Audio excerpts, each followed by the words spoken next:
आजचा हा जो कार्यक्रम आहे हा मी पहिल्यांदा क्लिअर करू इच्छितो की तुम्ही कितीही काही पिकवलं आणि ते विकलं गेलं नाही तर काहीच उपयोग नाही. तर जी आजच्या जमान्यात जर आपण बघितलं, विशेषतः जुन्नर तालुक्याचा अनुभव आपण बघितला, तर जुन्नर हे पर्यटन क्षेत्र म्हणून जसं डिक्लेअर झालं तसे तुमच्या तालुक्यात अनेक चांगले रिसॉर्ट आले, हॉटेल आले, अनेक होमस्टे आले, अनेकांना व्यवसाय मिळायला लागले. हे काही तर प्रत्येक हॉटेलवाल्यांनी आणि होमस्टेवाल्यांनी केलेलं प्रमोशन नव्हतं. हे जुन्नर तालुक्यातले पत्रकार, युट्यूबर्स आणि इतर सगळ्या मंडळींनी जुन्नर तालुका पर्यटन म्हणून जे केलं त्याचं हे फलित आहे. आपण म्हणतो हे आमचं हॉटेल चालतं, परंतु त्याच्या मागं इतर अनेक लोकांनी केलेलं काम महत्वाचं असतं. आणि म्हणून मी सगळ्या शेतकऱ्यांना एवढं सांगेल की आजची जी आपण ही बैठक घेतलेली आहे हिचे खरे हिरो म्हणाल तर आजचे उपस्थित युट्यूबर्स आणि पत्रकार आहेत. हे आपण सगळ्यांनी लक्षात घ्या. आपला आजचा विषय काही आंबा उत्पादकांच्या अडचणींचा नाही, त्यासाठी आपण वेगळं बसावं लागेल. पण सगळ्या आंबा उत्पादकांना मी एवढंच सांगेन की तुमच्या तालुक्यात एवढं चांगलं पॉझिटिव्ह पब्लिसिटी करणारं टीम मी एकही बघितली नाही. म्हणजे आंबेगाव तालुक्यात तर सोडा, पण कुठल्याच तालुक्यामध्ये इतक्या मोठ्या प्रमाणावर एखादं मोहळ जसं असतं त्या मोहळाप्रमाणे काम करणारी टीम तुमच्याकडे आहे. त्या टीमचा वापर आपल्याला करता आला पाहिजे.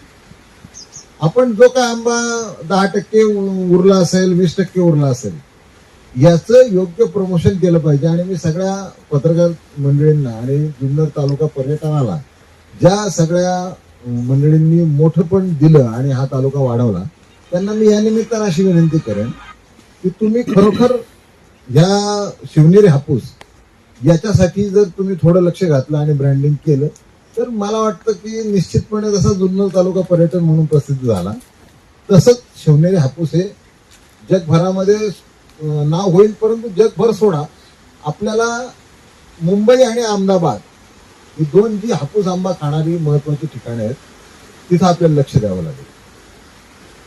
हे करण्यासाठी आपल्याला स्थानिक पातळीवरती जेवढे जमतील तेवढ्या प्रत्येकाने आपापल्या बागांमध्ये आपली इतकी मंडळी आहेत, मित्रमंडळी, यांना बोलवावं लागेल. अशा बैठका तर आपण एकत्रित घेत जाऊ, परंतु प्रत्येकाने आपल्या आपल्या पातळीवर प्रयत्न करावे लागतील. आपल्या आंब्यांसाठी प्रयत्न करावा लागेल. GI मिळवणं ही एक मोठी प्रक्रिया होती. श्रीराम भाऊंनी सांगितलं तसं या प्रक्रियेची सुरुवात म्हणजे पवारसाहेब ज्या वेळेला 2013 साली आले त्यावेळी ते म्हणले, तुमच्या आंब्याला वेगळे पण असं वेगळं हे मिळण्यासाठी तुम्ही लोकांनी प्रयत्न केले पाहिजे. ती एक तिथून सुरुवात झाली आपली. त्यानंतर अनेक आपण वाटचाली करत गेलो. अजितदादा असतील, सध्याचे मुख्यमंत्री असतील, बऱ्याच मंडळींनी याच्यामध्ये आपल्याला मदत केली आणि GI मध्ये आपण मागच्या वर्षी GIच्या रजिस्ट्रेशन पर्यंत पोहोचलेलो.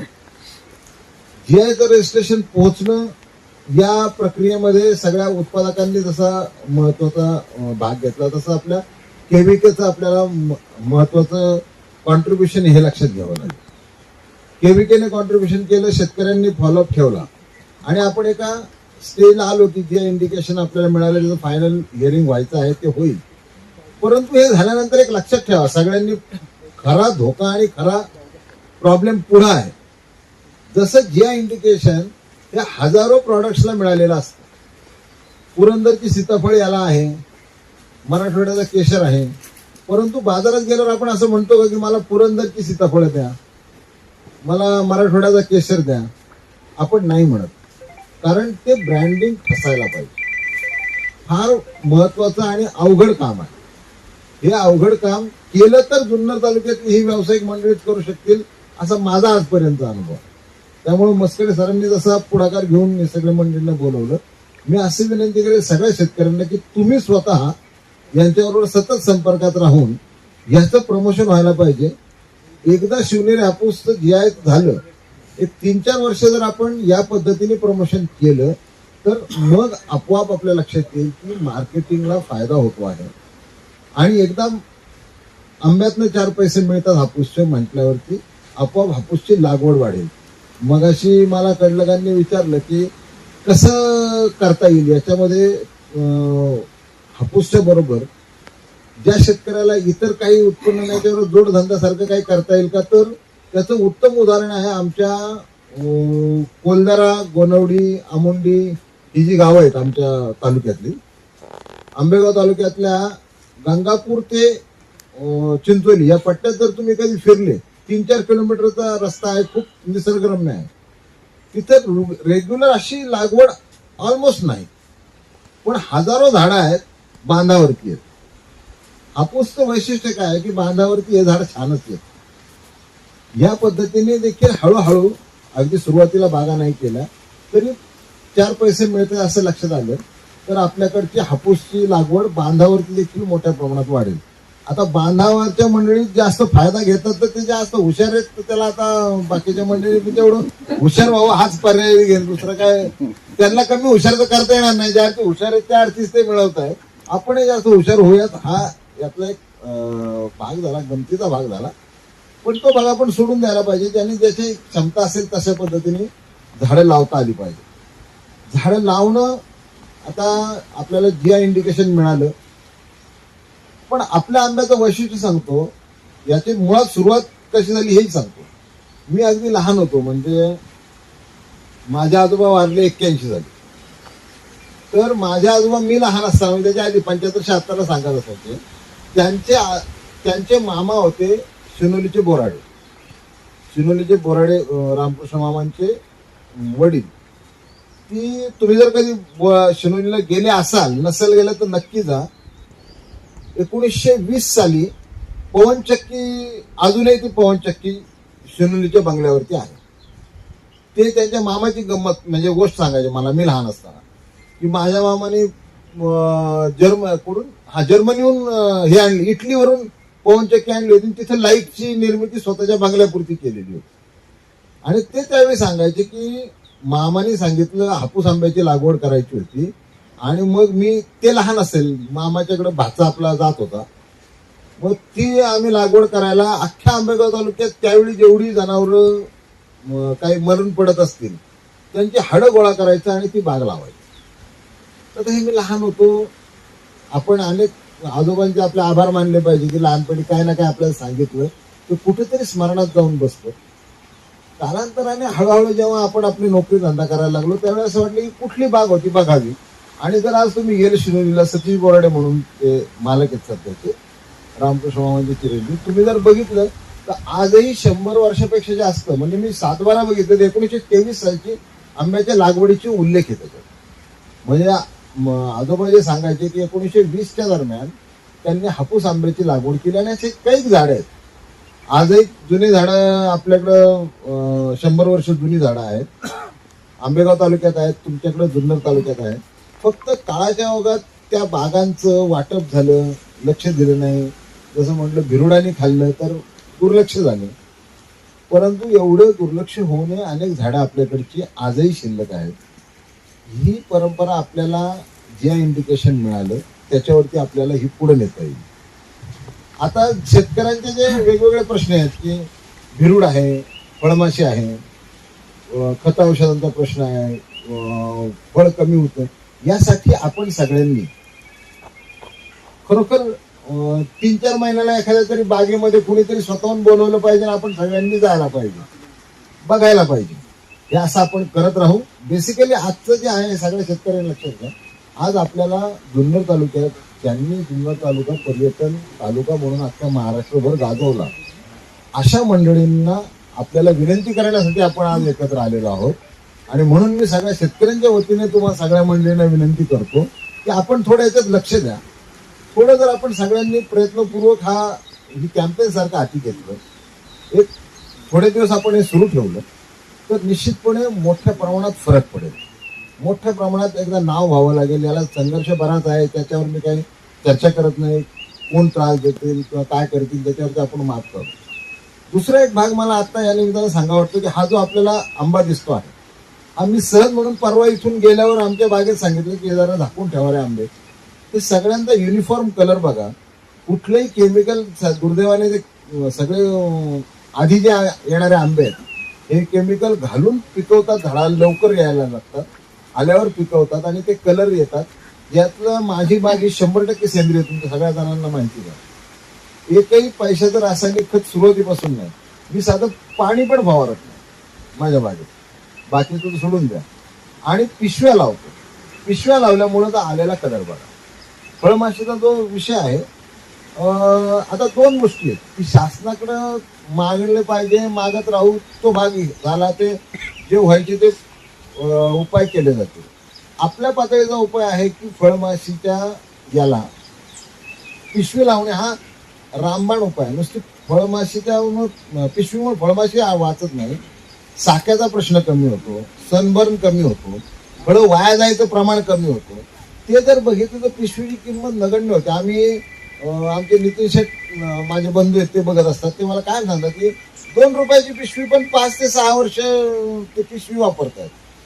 म्हणजे एवढ्या सातत्याने वापरता येते, काही खर्चिक नसते.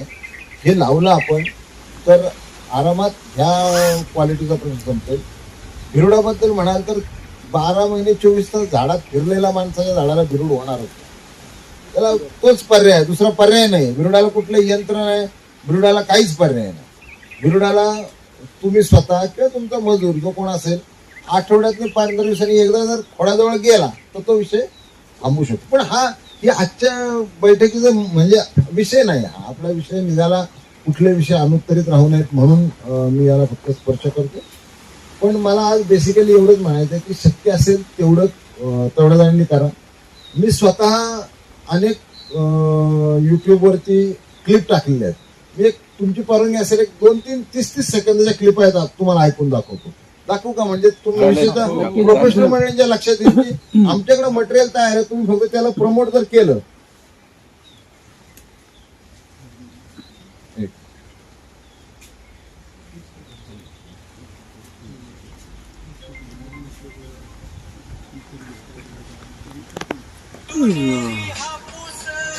शिवनेरी हापूस, शिवनेरी हापूस 15 मे पासून थेट शिवनेरी किल्ल्यावरून, अरे महाराजांच्या गडावरून. शिवनेरी हापूस 15 मे पासून, शिवनेरी हापूस, शिवनेरी हापूस. तुनेरी हापूस, शिवनेरी हापूस, शिवनेरी हापूस 15 मे पासून थेट शिवनेरी किल्ल्यावरून, अरे महाराजांच्या गडावरून. शिवनेरी हापूस 15 मे पासून, शिवनेरी हापूस, शिवनेरी हापूस. गबाई बाई झाली घाई, ऐकू येतंय ना? हो. मी बघत 2 वेळा लावतो 30 सेकंद. माझा आंब्याचा राजा,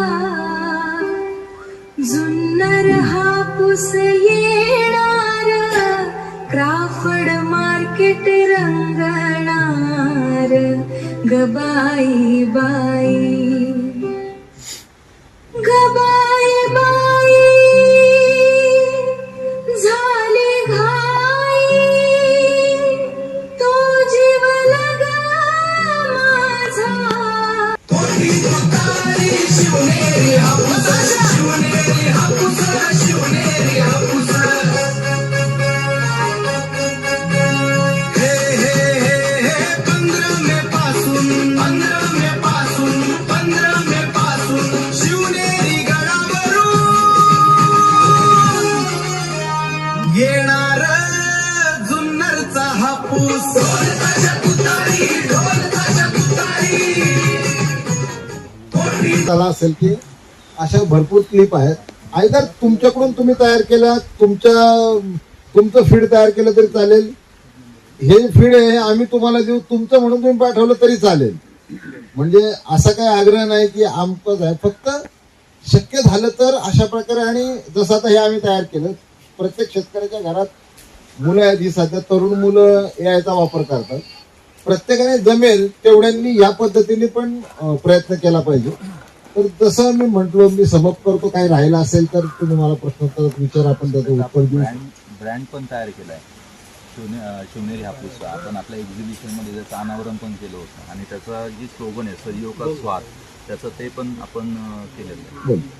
आता फक्त परत एक लक्षात घ्या की आपण हे ज्या मानांकन जे मिळालेले आहे ते शिवनेरी हापूस या नावाने मिळालेलं आहे. दुसरा मुद्दा शेतकरी आहेत म्हणून सांगतो की याचं आपल्याला ह्या वर्षीपासून आता जसे आपण घेतले पुढच्या वर्षी आपल्याला रजिस्ट्रेशन करावं लागेल. जेव्हा आपलं फायनल होईल त्यावेळेला सगळ्यांची मिळून एक लक्षात घ्या, शासनाने मदत करणं GI ला फायनान्शियल मदत करणं इथपर्यंत लिमिटेड राहील. KVKने आपल्याला आपल्या वतीने अर्ज करणं इथपर्यंत लिमिटेड राहील. मार्केटिंग करणं हा शेतकऱ्यांचाच भाग राहील, हे लक्षात घ्या आणि विसरू नका.